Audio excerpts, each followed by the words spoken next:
We're going to remove the starter from a 2001 Nissan Pathfinder. This is the four-wheel drive model and it does have the Qx4. Let's get started. Of course, we've got the battery disconnected, so let's crawl underneath. All right, what we're working with here is a big problem right here. It's going to be in our way the whole time. We're just going to have to work around it.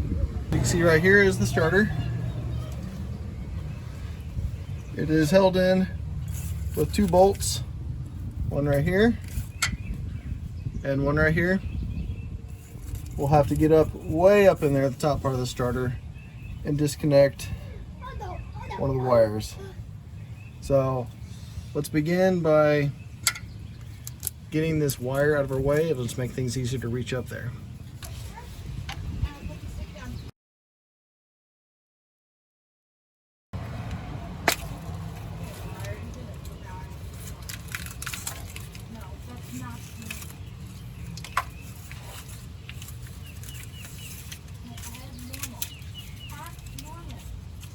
What you want to do next is disconnect positive terminal, and you're going to have to go in all the way up here. So right here, you're just going to leave that alone. Behind that, there's a rubber boot with a nut on there. I believe factory Calsonic starters are going to be 12mm nut.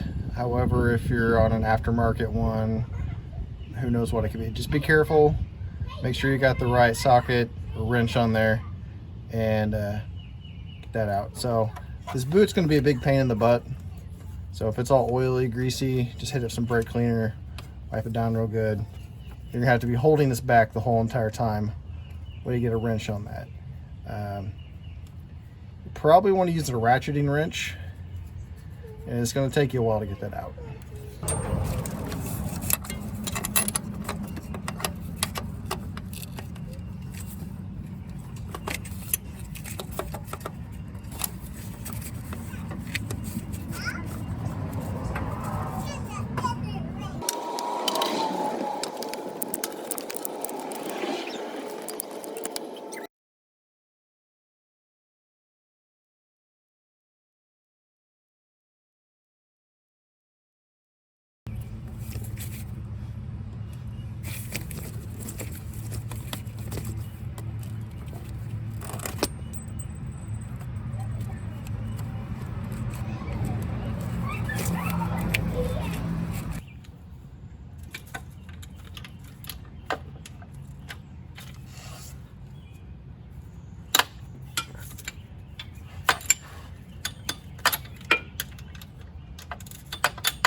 So this bolt, and really the whole starter, is covered with oil from a really bad rear main seal leak.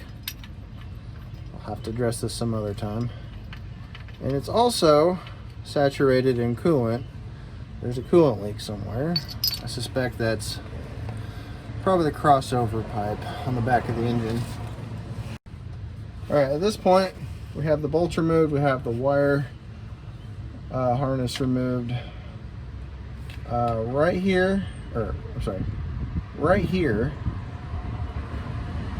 is a thin piece of sheet metal that acts as like a little spacer.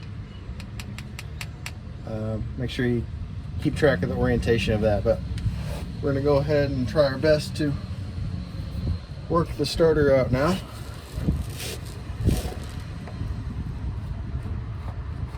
So you can bring it back or forward only so far, and then it stops.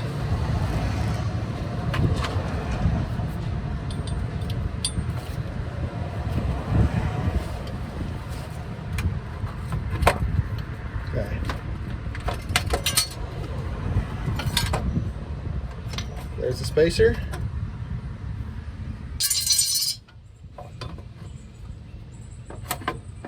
So at this point, twist it and get it to come out. Oh yeah, I forgot, there is one more wire on there. Let me switch cameras. See, just a little wire harness right there. Unclip it, you should be good to go.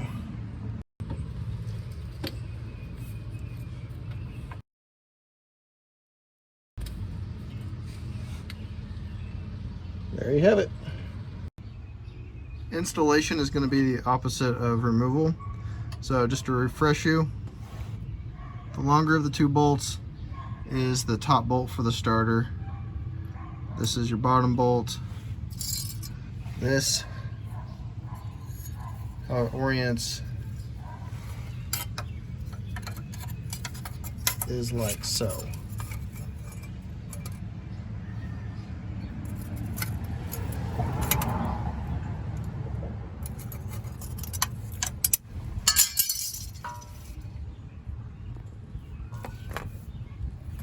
Starter sits with this solenoid up top. It's your top bolt, bottom bolt. That's where your terminal goes on with the nut. On this particular model, it was a half-inch nut. For whatever reason, Duralast uses a half-inch nut on it. So, if you have any questions or any other tips or tricks that make this better for me or anyone else, drop those down in the comments below. Take care.